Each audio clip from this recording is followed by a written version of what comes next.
নিশ্চিত যে খামেনি আর নেই বেঁচে? এটা আমি বলতে পারছি না, বাট যেরকম ওরা নিজে অ্যাম্বাসিতে, পুরো অ্যাম্বাসিতে এত বড় স্ট্র্যাটেজিক ডিসেপশন ওরা করবে কি আমার খামেনি এখন আমি মরা দেখাচ্ছিও যে উনি জিন্দা আছেন, উনি হায়ার ডাইরেকশনে ওয়ার্ড কিন্তু দিচ্ছেন। যে মাটির নিচে বড় বড় বাংকারে হ্যাঙ্গার রয়েছে, সেখানে যুদ্ধ বিমান ঢুকে যাচ্ছে, এত বড় বড় প্লেন ঢুকে যাচ্ছে, সেখানে তারা খামেনিকে বাঁচাতে পারবে না? দেখ, এইটাই তো সারপ্রাইজ, বিকজ ইসরায়েল এরকম কথা আপনার 2024-এ করেছে। ওরা যেভাবে আপনার একটা ওয়াকি টকি নিয়ে, যেটা আউটডেটেড টেকনোলজি নিয়ে পুরো হিজবুল্লাহকে মেরে দিল। হিজবুল্লাহকে আগে বলা হলো কি বাবা তুমি যে মোবাইল ফোন ইস্তেমাল করছো ওটা সব মনিটর হচ্ছে। ওরা একটা পেজার, যেটা আমরা বলি পেজার, যার মধ্যে শুধু মেসেজগুলো পাঠানো হয়, ওদেরকে বিক্রি করা হলো। মানে কত বছর লেগেছে বিক্রি করে। ওরা যতগুলো হিজবুল্লাহ কমান্ডার ছিল লেবনানে, বেরুত আশেপাশে, ওদেরকে দেওয়া হলো, আর একদিন ডুম সব উড়ে গেল। ওদের কমান্ডার, ওদের এরিয়া কমান্ডার, ওদের মিসাইল কমান্ডার, ওদের সবগুলো মারা গেল। ওটা তো আমরাও দেখলাম, নিজের চোখে দেখলাম। দুবার ওটা পেজারটা ব্রাস্ট হলো, আর দুবারই লোক মারা গেল। তো এটা তো ইসরায়েলি একটা ইন্টেলিজেন্স। যেভাবে ওরা তেহরানে আপনার হামাসের লিডারকে মারলো, আমরা সারপ্রাইজ। আমাদের তো নীতিন গডকরি সাহেব ওদিন ছিলেন, উনি বললেন তো আমি দেখলাম হামাসের লিডারকে, উনি পাশে হোটেলে ছিলেন, যেভাবে ওকে মারা হলো আউট ক্লাস।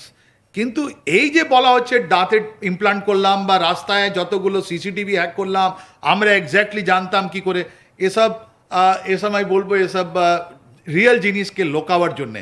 কেন যে রিয়েল জিনিস ইন্টেলিজেন্সে আমরা যদি বলে দিই অনেক লোক মারা যাবে, ওই চেনে অনেক লোক মারা যাবে, তাহলে এটা ডাইভার্সন। একটা কাহানি দেরিও আছে। আপনাকে বিশ্বাস করতে হবে কি আয়তুল্লাহ খামেনি নেই, আপনাকে বিশ্বাস করতে হবে ওদের দাঁতের মধ্যে কিছু ইলেকট্রনিক জিনিস দেওয়া হয়েছে, আপনাকে বিশ্বাস করতে হবে কি তেহরানে যতগুলো আপনার সিসিটিভি লেগেছিল সব হ্যাক ছিল, ওরা জানতো কোথায় কি মারতে হবে, কবে মিটিং হচ্ছে, এটা আপনাকে বলতে হবে। ওদের তো আইআরজিসি একটা মেজর জেনারেলকে ওরা গ্রেফতার করেছে, বিকজ 3বার না 4বার ওনার উপরের অ্যাটেম্প্ট হয়েছিল, উনি বেঁচে গেছেন। উনি বললেন কি উনি মোসাদের একটা দেখুন এই যে একটা ইরানের অনেকগুলো লোক, যখন ওরা আপ টু 1979 ইরানের অনেকগুলো ফ্যামিলি, অনেকগুলো লোক যারা ছিল মডার্ন, রাইট, মডার্ন একটা ইরান ছিল আন্ডার রাজা পেহলভি। ওরা আমেরিকার সঙ্গে ছিল, ওরা আপনার ইসরায়েলের সঙ্গে ছিল।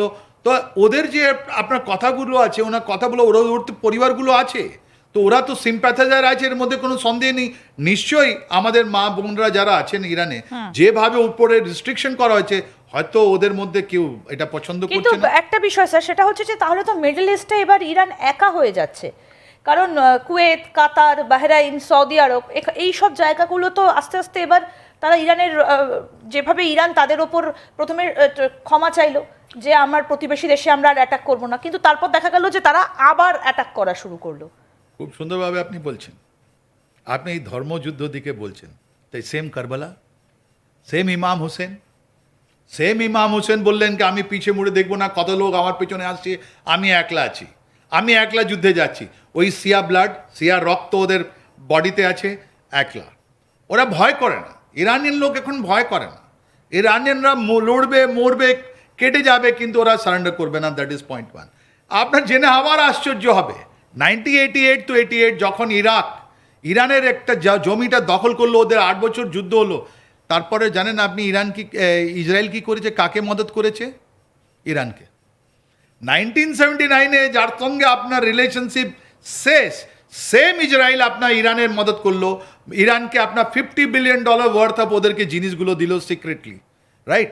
আর অন্যদিকে ইরাকের উপর ইসরায়েল হামলা করলে ওদের নিউক্লিয়ার জিনিসটা নষ্ট করলো, ভঙ্গ করলো। তার মানে কি হলো জানেন? আবার আপনি একটা 1979-এ যে ইসলামিক স্টেট এসছে, ও বলছে আমি তোমার সঙ্গে নেই, আবার ইসরায়েল ওদেরকেই মদত করলো। এইটা যুদ্ধটা হচ্ছে, এটা অ্যাকচুয়ালি ওই 82-88-এর মধ্যে ইরান যেটা সাফার করেছে, ওই জন্য ওরা বলছে। তাহলে এবার কি করবে ইরান? পাকিস্তানের ভূমিকাটা আমি একটু আপনার কাছ থেকে জানতে চাই, যে পাকিস্তান তাহলে এই যুদ্ধে তারা কাদেরকে সাপোর্ট করবে? তারা কি আমেরিকাকে সাপোর্ট করবে, নাকি নিজেদের ধর্মকে তারা সাপোর্ট করবে? এটা খুব সুন্দর কোশ্চেন করেছেন আপনি। কেন যে পাকিস্তানের সৌদি আরবিয়ার সঙ্গে একটা ইসলামিক প্যাক্ট আছে। ওদের একজন ex army chief, Pakistan army chief যেটা বলি আমরা, যিনি রিটায়ার্ড, জেনারেল রাহিল শরীফ। আমি একটু ছবিটা দেখাতে বলবো। হ্যাঁ দেখান। আপনি রাহিল শরীফ এখন কোথায় আছেন? উনি রিয়াদ। এই তো রাহিল শরীফ ক্যানির পর ইনি হয়েছিলেন। ইনি আজকে কোথায় আছেন? ইনি আজকে আপনার আছেন রিয়াদাতে। কি করছেন ইনি Islamic military counter terrorism council, Islamic military IM counter terrorism city council, ইনি ওটা উনি হেড করছেন, এই রাহেল শরীফ। ওর কমান্ডার আছেন উনি 2017 থেকে, রাইট? আজকে কত 9 বছর হয়ে গেল। 2000 থেকে বেশি পাকিস্তানি সোলজার আজকে রিয়াদাতে আছে। ওদের সঙ্গে একটা ডিফেন্স প্যাক্ট হয়েছে, আপনিও জানেন 2025-এ, কি তোমার উপরে মিউচুয়াল ডিফেন্স প্যাক্ট করেছে ওরা। ওর মধ্যে অনেকগুলো ক্লজগুলো ওরা বলেনি। ওরা বলছে যদি কোনো প্রস্পর যদি হামলা হলে আমরা নিজে আসবো। আমরাও যখন ওরা পড়লাম আমরা সারপ্রাইজ, কি তার মানে এটা অপারেশন সিঁদুরের পর হয়েছে, তার মানে যদি পাকিস্তান আবার কিছু করলে, আমরা যদি হামলা করলে কি সৌদি আরবিয়া ওদের সঙ্গে আসবে? আমরাও এই কোশ্চেন করেছিলাম। আজকে ঠিক উল্টো হয়ে গেছে। সৌদি আরবিয়া যিনি ক্রাউন প্রিন্স আছেন সলমান, উনি বারবার এনাকে ডাকছেন, মোল্লা মুনিরকে, ফিল্ড মার্শাল মোল্লা মুনিরকে, কি তোমার সঙ্গে তো আমার চুক্তি আছে, ইরান বারবার আমাকে মারছে, তুমি কি করছো? আগে উনি বললেন যে আমাদের কাছে পয়সা নেই, এখন বলছেন কি আমি আপনাকে ফাইটার পাইলট এইসব জিনিসগুলো দেবো। এই রাহেল শরীফ, ইনি যে 43 কান্ট্রি ইসলামিক স্টেটকে নিয়ে ইনি যে কাউন্টার টেররিজম একটা কাউন্সিল বানিয়েছেন, বারবার ইরান এটা অবজেক্ট করেছে কি তুমি যে 43 মেম্বার নিয়ে তুমি যা বানিয়েছো রাহেল শরীফ, ওর মধ্যে ইরান নেই, ওর মধ্যে ইরাক নেই, ওর মধ্যে সিরিয়া নেই। আর এই 3টে দেশের মধ্যে ম্যাক্সিমাম আপনাদের সিয়া আছে, যেরকম আপনার বাহরিনে আছে, আমি আপনাকে বললাম। তো ওরা বলছেন কি তুমি অ্যান্টি সিয়া একটা সংগঠন বানিয়েছো, তুমি আমাদের সঙ্গে যুদ্ধ করেছো। আর যখন আপনি ইসলামিক মিলিটারি কাউন্টার টেররিজম কাউন্সিলের যদি আপনি চার্টারগুলো পড়েন, ওর মধ্যে ওরা বলছে না না আমরা তো কাউন্টার টেররিজম আছে, তাহলে সৌদি আরবিয়া কার ভয় আছে? বা ইসলামিক ওয়ার্ল্ড কাকে বলছে কি আমি ওর সঙ্গে ভয় আছে? ওর মধ্যে আছে আইএস, ওর মধ্যে আছে আল কায়দা।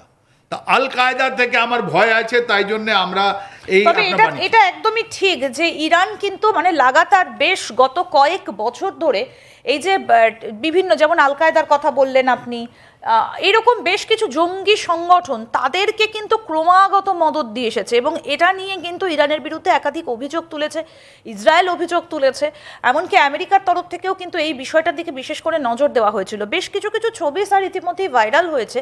আমরা যেটা দেখতে পাচ্ছি যে সাউথ লেবাননে সেখানেও কিন্তু এক টানা লড়াই চলছে একদম। কেন ওটাও সিয়া, ওখানে রুশিয়া 1982-তে যখন আপনার ইরানের যুদ্ধটা হচ্ছে, তখন একটা পাল্টা মানে এটা করার জন্য ইরাকের উপর, ওখানে তো সিয়া পপুলেশন 60 to 65%, ওদের সঙ্গে হওয়ার জন্যে ওরা ইরান কি করেছিল, একটা গ্রুপ বানিয়েছিল যেটা বলা হয় হেজবুল্লাহ 1982-তে। যুদ্ধের পর ওরা ইরাকে হামলা না করে, বিকজ ইরাকের উপর চলে এসছে কে 2001 থেকে আমেরিকানরা ওখানে ইন্ডিউরিং ফ্রিডম করে অনেকগুলো অপারেশন করলো, এই হিজবুল্লাহগুলো আপনার ওখানে টার্ন